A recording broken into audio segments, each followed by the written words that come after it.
As you saw, we ran out of time with the governor. We did not get to constitutional carry for guns. Yesterday, it passed third read in the State House. The governor is expected to sign that into law any day now. So we hope you enjoyed the interview with the governor. And it was a great interview. Yes. She's awesome, right? Lovely lady. Yep, very, very different than what we had before. And I'm excited to see what she's going to do for our state. Yes. Yes. And in studio with us, we have Andrea and Larry. And Larry is the author of The Secret of the Can. And I am excited to hear about this book and the concepts in it. I've looked through it a little bit, and I liked what I saw. It's neat. Yeah. Well, you know, from time to time I visit with you, and I always bring books that bring positive psychology to life. And then every so often I'm lucky enough to actually have someone who is the person that brings positive psychology to life and also writes a book. And in Larry's case, what he represents is a person who took his values and turned it into something to help an organization greater than themselves, and in his case it's children. And then he took the same messages of positive psychology, which is about attitude, which is about using your values, which is about being a leader versus being led down the wrong path, and turned it into an organization to help children. So you make home in Buckeye? I make home in Buckeye, Arizona. I'm a transplant from Cleveland, Ohio as of last Thanksgiving. And it sounds like you're happy about that. Well, I set a goal back in 1985. I was on the edge of the Grand Canyon, and I said, when my sons are out of high school, I'm going to move to Arizona. And so you're seeing that actual whole goal process take place all the way. Great. Wonderful to have you here. A little of your background, Larry. A little of my background, I guess you'd say from studying for the priesthood to working for Evel Knievel. I, from that point, went on a road of personal destruction for 13 years. And I figured if there's a way to mess up your life, here's the... I'm a perfectionist, okay? I learned how to do it perfectly. But then Evel probably helped along the way. He was a great influence on that. But there was a defining moment. Somebody stepped into my life, and his words changed my life. And if we look back and we talk to people, everybody can relate back to one instance in their life where there was that defining, that turning moment, however which way that turn took, whether it was negative or positive. And for myself, it was moving in a direction for the next 13 years, and okay, if you dug yourself in this big of a trench, how do you dig yourself out? And so I started to apply principles that I learned, and then my motto is, learn it, then live it, and then share it. And I'm in the share it phase right now. I like that. Learn it, live it, then share it. Don't share something you haven't lived. I really like that, because there are some people out there that are teaching, but they don't really have that experience of what they're teaching. So live it, learn it, teach it. That's great. And I will also tell you that the way I met Larry is at a personal development seminar, a week-long seminar. And that's one of the things that I always look for in people who write books, who teach others. Are they also doing the work for themselves?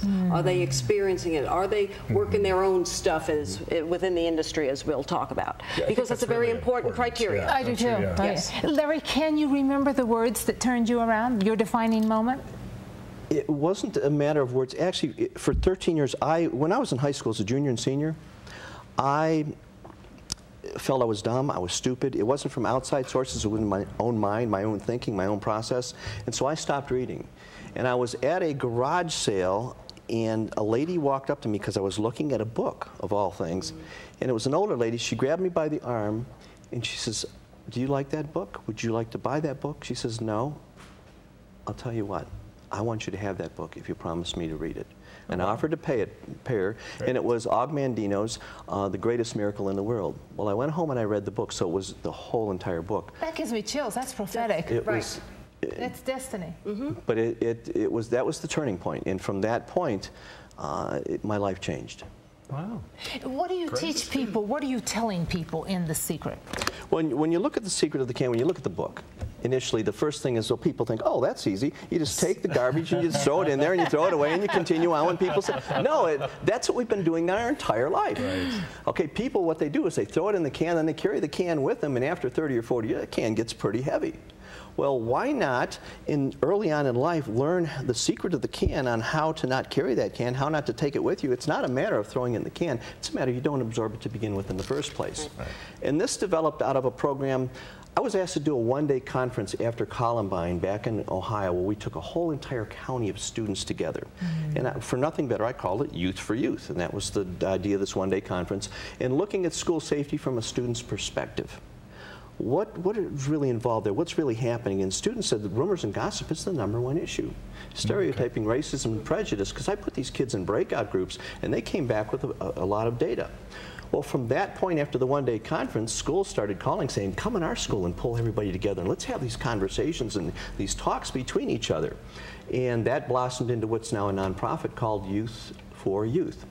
The book is actually the foundation of everything because, see, most people, they want dreams, directions, and goals. They want to set those, but they keep getting distracted by the drama of life. Right. Rumors and gossip a lot of times are not founded in truth. It's just speculation or projection, and people, it's a drama of it that they get sort of addicted to or hooked into. So refocusing them away from that to something else, automatically or naturally, I would think, they would be drawn to that. They just got to be given that opportunity. Is that what you're saying? That's part of it. There's a lot of energy and negativity. I mean, it just energizes. When you shift over to being positive, there's this big lull, this big valley of nothingness, and it usually gets filled in because people don't know the language of being positive, to encourage others, the language of encouragement, the language of self-confidence, but they do know the language of negativity, put-downs, making fun of people, how to criticize. They know that perfectly, and it just rolls off their tongue very easily.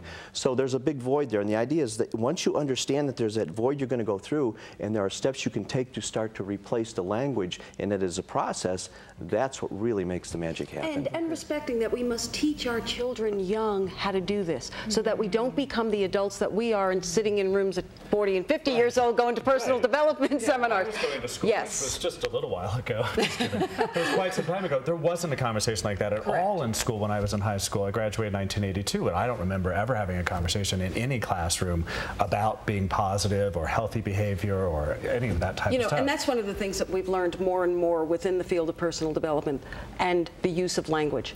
The younger we can get people into shifting their language and understanding how their attitude and language are connected, how they're dealing with others, and particularly for me, how a book can shift your life even when you think you're not a reader. And I've just met both of you today, and I haven't read your whole book, but I'm not getting that you're saying pretend that everything's great. It's about really putting attention and energy into a certain way of living so it truly is great. No, right? We know how to make life better. Okay.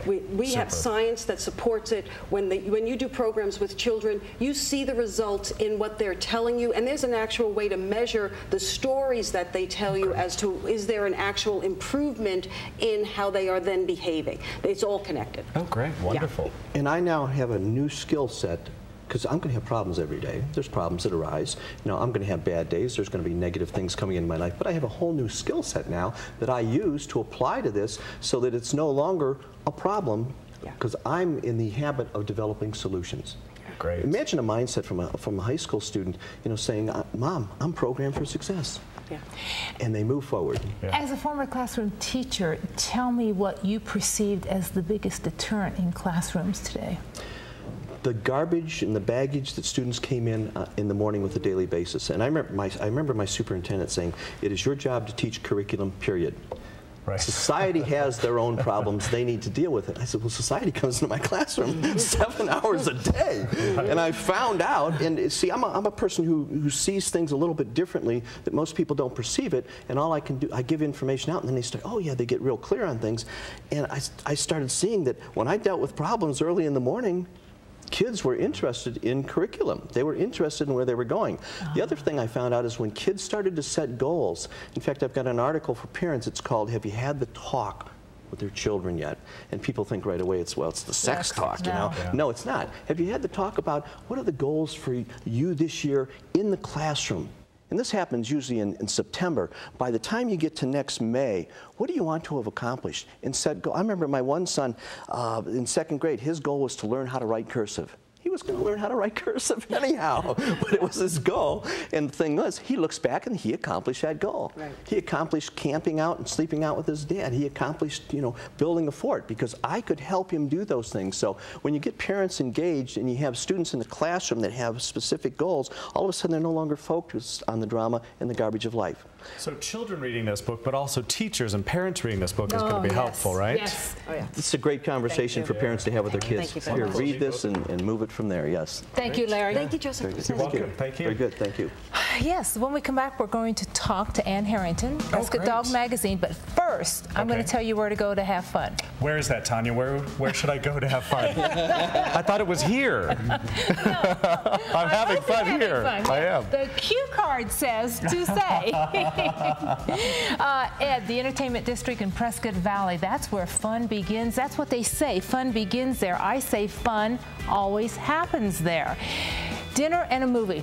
Harkins Theater sits right there. You can't miss it. It's that big building. If you don't know what it looks like, it's big. And there's a lot of restaurants right around there. Go have dinner, then go over to a movie in the entertainment district of Prescott Valley.